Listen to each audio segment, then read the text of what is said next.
we saw it fit to spotlight the lives, stories, and contributions of these nation builders who make up the PSOJ Hall of Fame. The PSOJ believes that Jamaica's true potential can only be realized together, and together we can make Jamaica a nation to be proud of, a place to live, work, and raise families.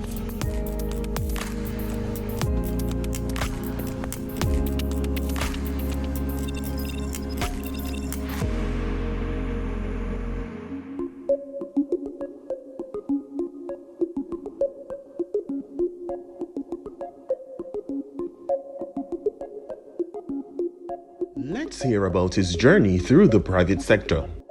I'm Michael Lee-Chin, and actually, my journey into the private sector started in Canada in 1977.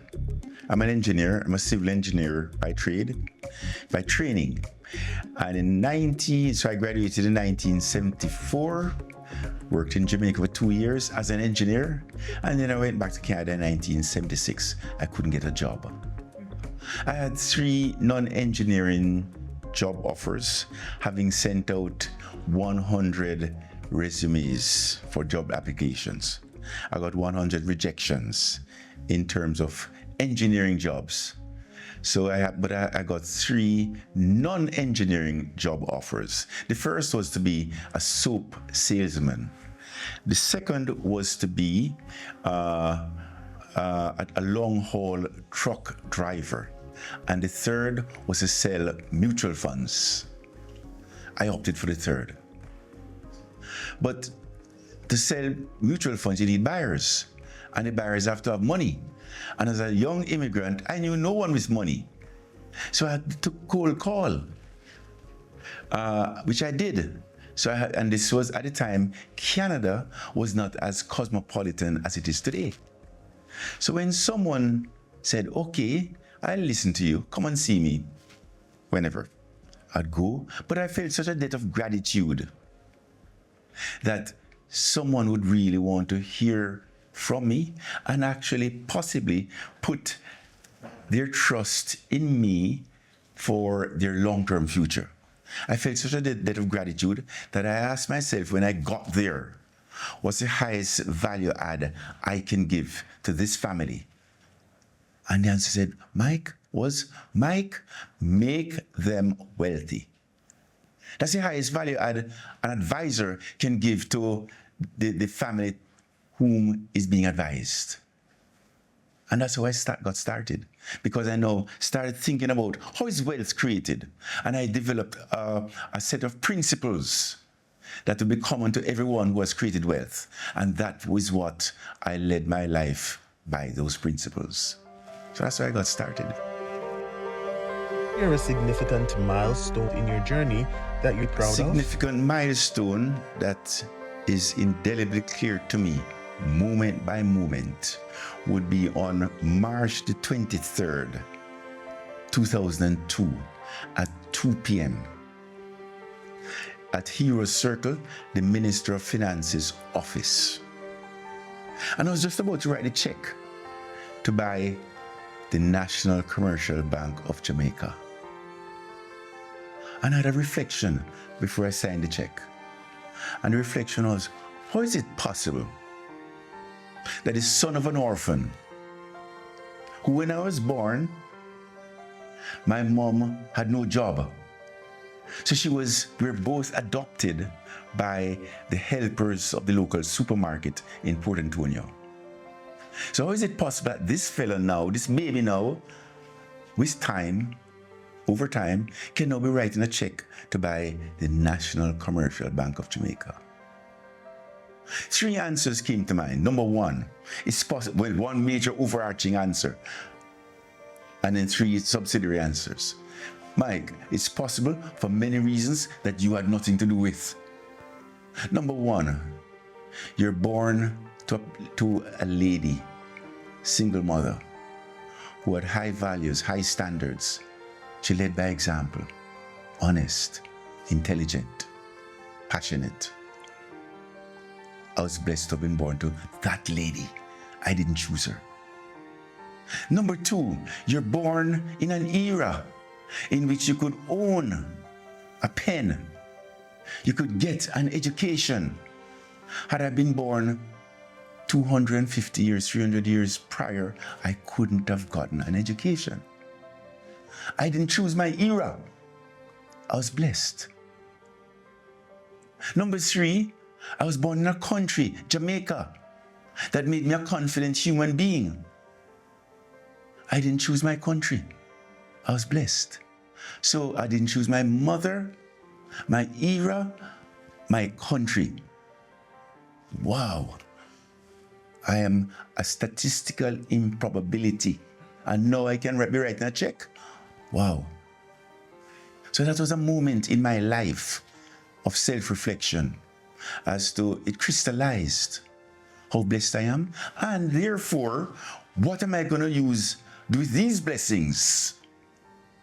Am I going to shower them onto myself 100%?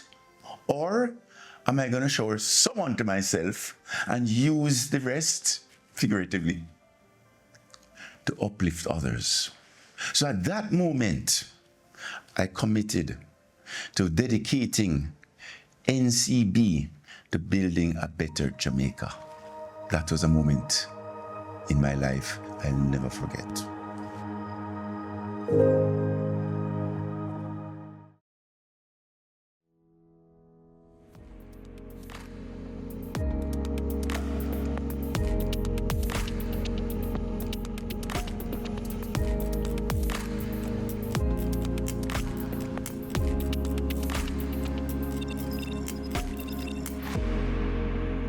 What were some of the challenges you faced and how did you navigate I them? face challenges every day. Every day. Especially if you have embarked on a road of doing things the right way, doing things that are not necessarily an extension of how they were done yesterday, but doing things starting with what is rational, irrespective of what is traditional. I've been blessed to be able to think. So think, Mike. So once you take that approach and you are prepared to swim upstream, you also have to be prepared to suffer the consequences of being different. But that's the path I have chosen. I don't want to be like everybody else. So how do I overcome them? Well, every day. Well, you think about it. You think about a rhinoceros. A rhinoceros has three particularly important qualities. Number one, very thick skin. Number two, head down, focused. And number three, the rhinoceros keeps moving forward. Thick skin, head down, keeps moving forward.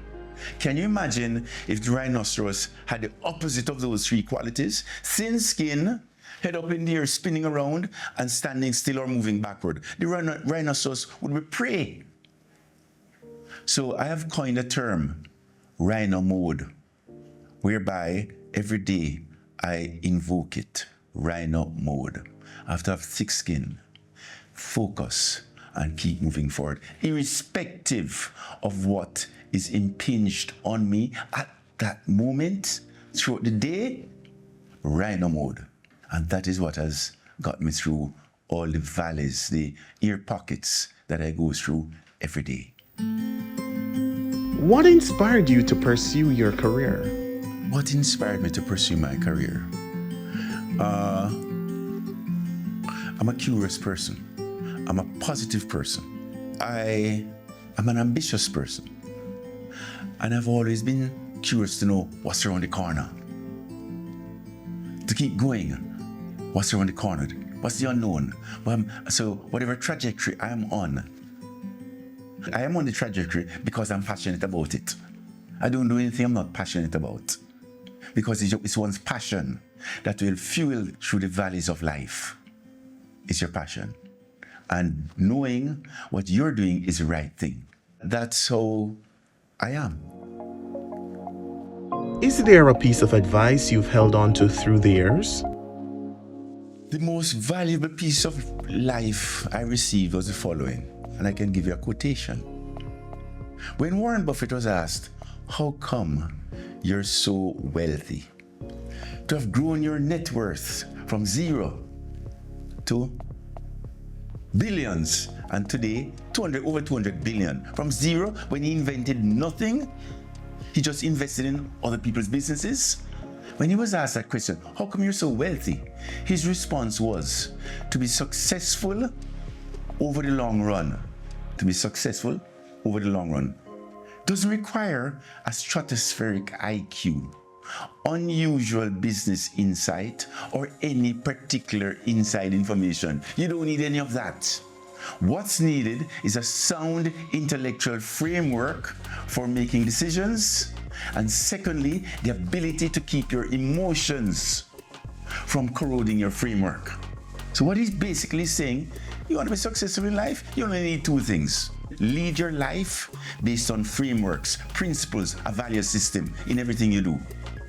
And second, because that, your principles, your value system, your frameworks will prevent you from being emotional in your decisions and help you to minimize emotional reactions. If we're not so ensconced, we're going to be very emotional and all over the place. I added a third. The third was you also need access. You also need access. So you need all three. If you have one out of the three, it's not going to work. Framework, control your emotions, and access. What advice would you give to future entrepreneurs and business people? You see, entrepreneurialism is tough, very tough. So you have to be prepared for the long haul. You have to be prepared mentally to tough it out over the long run, because success in life was defined, I guess, by Albert Einstein when he said the eighth wonder of the world is compounding. So what is compounding? Compounding, it wasn't just referring to money. He was referring to everything in life. Colloquially, we call it the hockey stick curve.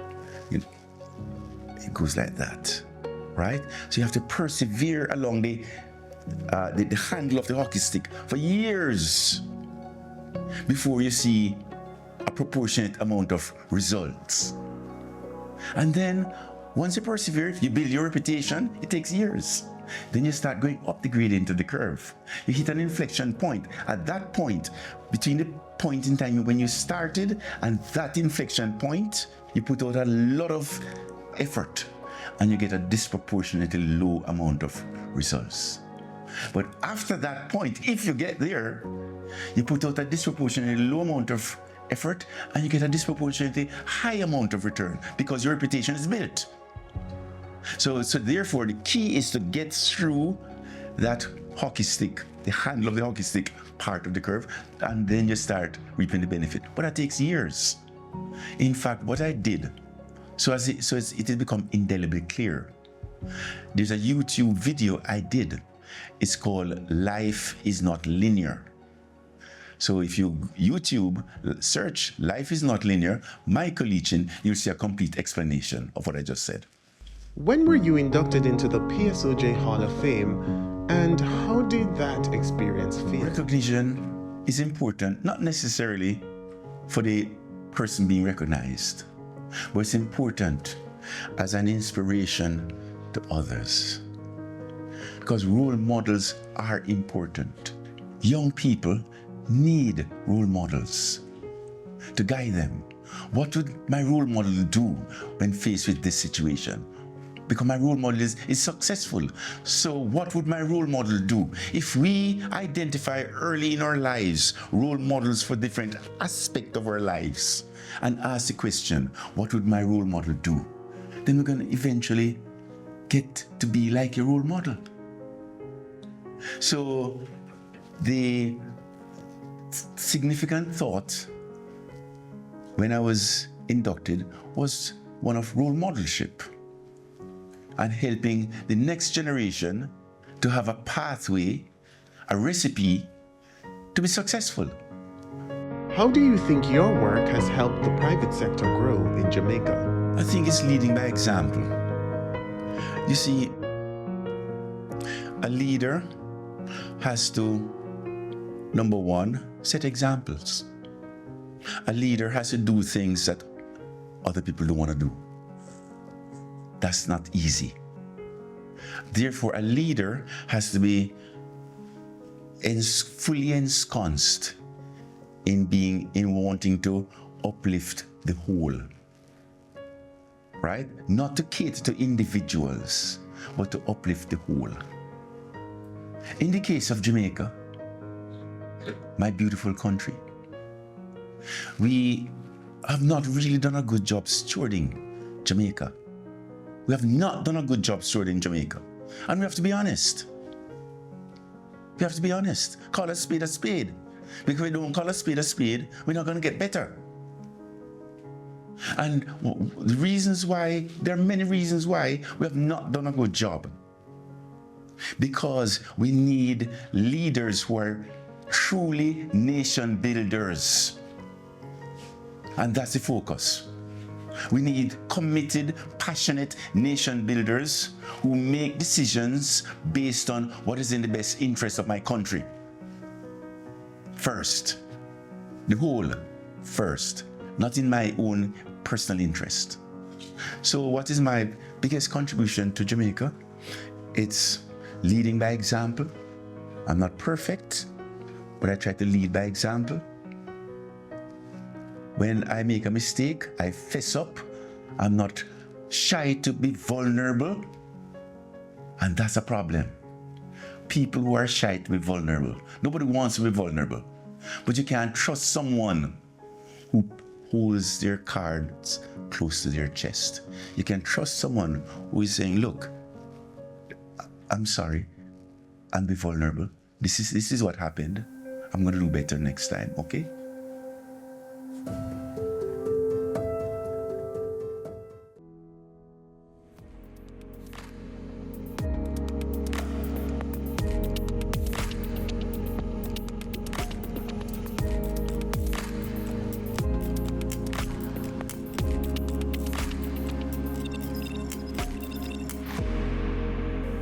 What has shaped your views on leadership during your career? There's no particular moment. It's just I'm a very observant person. And I study great leaders. And I try to emulate their behavior. So there's no particular moment. I'm just a student. What's one thing you're grateful for today? What I'm grateful for today? I'm grateful that I was born in the era in which I was born. It made me a confident person. I can do anything. I can achieve anything. I'm grateful to the mother that I had, and I'm grateful to the country that I was born in. It made me all of those three conspired to make me the person I am. Is there an aspect of your upbringing that has significantly influenced how you approach your work? She led by example. She was my role model. And I just asked, what would mom do? Simple. So, what would mom do? What are the characteristics of my mother? I can name them, the 6 characteristics. Number 1, she was smart and creative. She had to be. She was an orphan. Number 2, she was passionate about what she did, energetic. Number 3, she was hands-on. She did. Number 4, she was hardworking. Number 5, she had high expectation of herself. Number 6, she had high expectations of those around her. Her children, her community, her country. How do you maintain a work-life balance? There is no work-life balance. That's a pie in the sky aspiration that is non-existent for successful people, with whatever area of success you are in. So let's get that out of the way. Any successful person is driven, and work, life, play, everything is integrated into one. So there is no distinction between work, I'm going to work for these number of hours, I'm going to relax, I'm going to exercise. It's all intermingled. Family, work, exercise, everything is commingled. That's because to be eminently successful at anything, you have to be full on, and you have to be on all the time. And by the way,